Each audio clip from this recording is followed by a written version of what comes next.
As always, don't forget to check the video description down below for the best price on tools and parts I use in today's video. Today, got this 2005-ish Acura TL. Going to be changing the rear downstream oxygen sensor. It's bank 1 sensor 2. Yeah, so bank 1 sensor 2. I'll show you how to get to this one. Unfortunately, I'm not doing the other ones today, so that's what we get to see. Alright.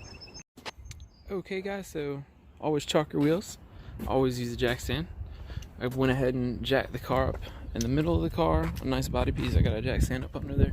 Then we will come underneath the vehicle. And this is the location. You can also, this video could be used as like a location video for bank 1 sensor 2. And it is right there. You can see I've installed non-foulers.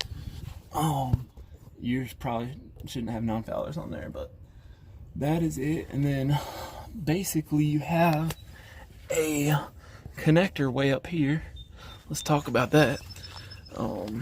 It screws in right there, and you're gonna take an oxygen sensor socket, and my setup was like that right there. I had that little extension, and an oxygen sensor socket is gonna have a cutout in it. I just spun it around so fast. I'll leave a link below in the video description for one of these, but that is what it looks like, and that'll allow you to get the socket on with the wire on.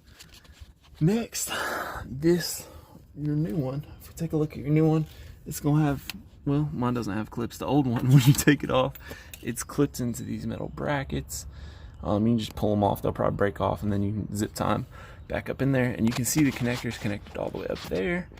And what you'll do, what I did, is you just reach your hand up through here, and I am just about on it. Let's see what we got. You'll be able to reach up through there like that.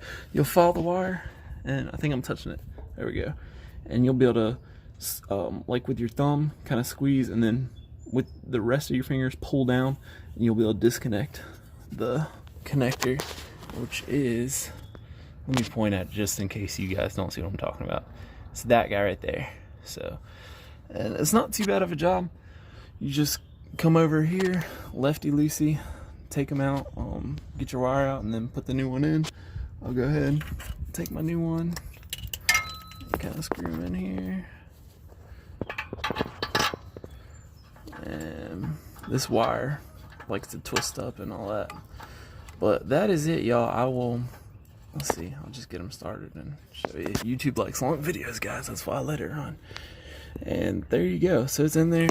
Then I'll take this. Let me see if I can start this for you, and then that way you can kind of see what I'm talking about.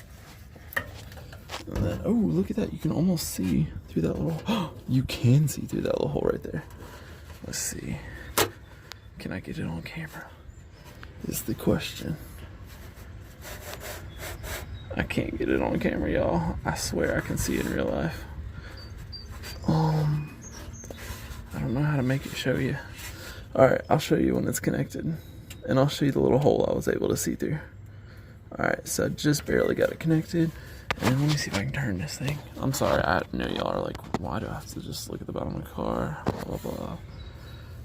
And alright, so if you put your face like right in this region and look that way and have a flashlight up in there, you will be able to see what you're working with through that hole while you connect it with your left arm and hand.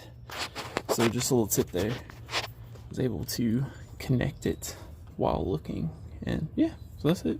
So it's on there. I'll tighten them up and we'll click them up in there, and then we'll zip tie to our little connector areas. We got one there. I think we got one. You see I disconnected it now because I didn't click it in yet because I want to make sure I got the wire fastened well. But there's one there, and there's one right there. So yeah, you can just run zip ties through, zip tie it, and that's it, y'all. So don't over tighten it. Just, you know, snug it good and tight, and hopefully your new oxygen sensor should come with some anti-seize on it. If not, you can buy some and put that on there. So that's it. Thanks for watching. See you next time.